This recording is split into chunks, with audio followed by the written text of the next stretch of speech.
zawaj or zoj, husband. It said males. Because remember what we talked about when we opened the program up is the condition of the time when those little girls were being buried alive, right? Property being ripped off from them if they were orphaned. Nobody really taking care of them. Look at this deal.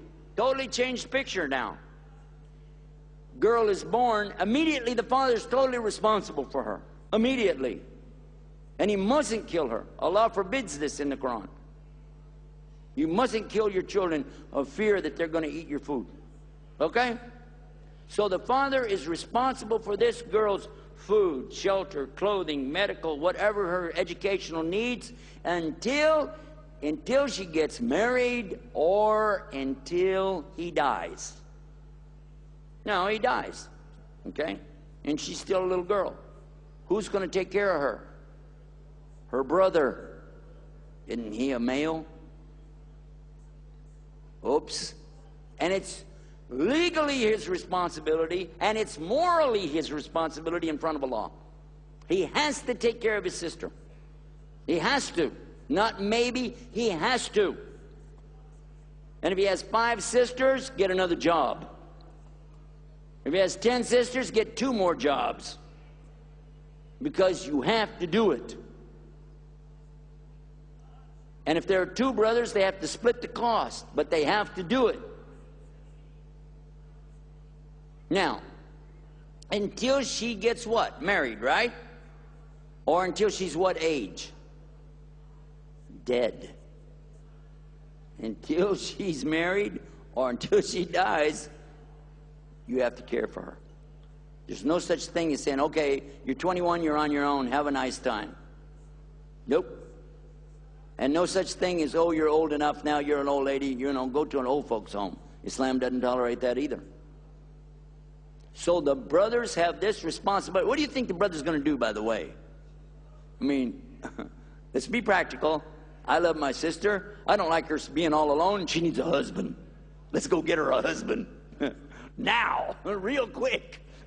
We got 10 sisters to get married off here. Let's get to work. And this should be that way. The Prophet ﷺ said when they're old enough, get them married. We're not doing that. We're waiting until they get 2 or 3 degrees, a PhD in I don't know, some kind of nuclear biology or something. For what? She's 30 years old, 35 years old. I talked to a brother the other day. He's 35 years old. His parents would not let him get married till he got his degrees. He's got his degrees. He's a professor now.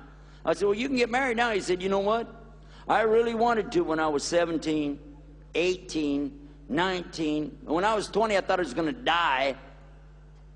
He said, but you know, now I'm not interested. I don't want to mess up my life now. I got it all set. I'll just stay with this.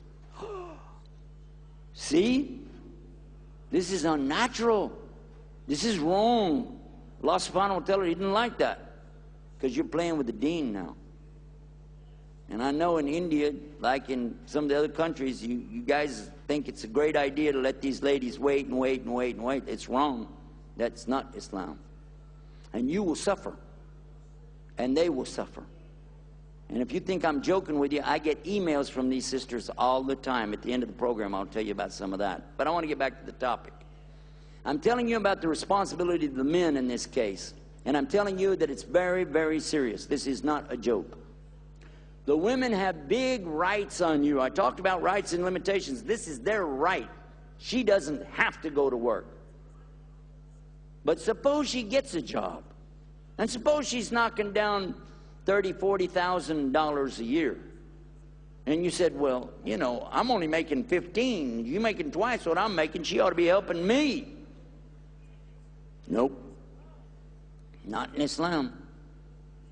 What she makes is hers. You still have to take care of her. That's the law. And if you doubt it, look at the Prophet ﷺ. Did he ever tell any of his wives to go get a job? Drive a cab? Work at the ice cream store? Come on, man. What are you talking about? Now, sometimes we have a problem and our wives are willing to work and do things. You're looking at a person right now that is, I'm supported very much by my wife's work. What she works and does when I'm away, and she takes out, she makes baked goods and sells those things to keep everything running while I'm gone. But she doesn't have to. She gets big ajr with the law. And I don't ask her for anything, really. When I go in, I say, is there any money? Can I have something? Or, and she says, not really. I go, okay, that's okay. But it's in her bank account, because it really has to be that way. It's not legal in Islam for me to tell her, you go work and give me all the money. It's not legal. Is it? Now, after hearing this, a lot of the Muslims are going, wait a minute, let's go back to that equal rights thing. Yeah, wait a minute, let's go back in, because I'm seeing myself paying out a lot of money here. Yeah. Now, once she gets married, then her husband assumes that financial responsibility. That's what Allah said in the other verse. Marry them by 2, by 3, by 4. Limit, stop. If you can financially treat them with equality, otherwise, 1. And most of the Muslims today marry 1, stay married to her the rest of their life. And that's the way it ought to be. One final thing. Suppose her husband dies. Now, who does the responsibility fall on now? Well, if her father's still living, it's back to him. If he's not there, back to the son, her brother. And if he's not there, if she has a son, then it's her son's responsibility. But it's all men taking care of women. Is that true or false? Now I want to share something with you. I want you to think about it. When women don't wear hijab, whose responsibility is it? Anybody know? The same people I just named. The father, the brother, the husband, and the son. Because you men are responsible to provide the environment, the education, and the materials for her to have what she needs. It is not her responsibility to buy the cloth even. You have to do it. You have to pay for it. It's not her responsibility to guess what Islam is teaching her either. This means you have to provide her with the correct information, with the scholars, the books, or the tapes, so that she can understand. And if it's somebody else's daughter, sister, wife, or mother, you don't have the right to talk about her if she's not wearing the right clothing either. You need to go talk to her father, brother, husband, or son. Not her. It's not your right, because you don't know what their family condition is. You got a problem, you take it up with them. And keep your nose out of her business. The lady has high respect in Islam. Now we're going to come to the next part of it. Because you don't see a lot of the Muslim women running around the streets. By the way, here I found that there's no women running in the streets here. It looks like the Hindu women don't run the streets either. But I know back in the States, the women are doing everything. Now, we don't have any laws in our country about women drivers. In our country, the way I looked at it was this. Whoever is the best driver should be the one driving the car. Does that make sense or no? Is that common sense? Whoever is the best at operating the equipment should be the driver. Well, I've been driving vehicles since 1955. Okay, that's what, like almost 50 years, isn't it?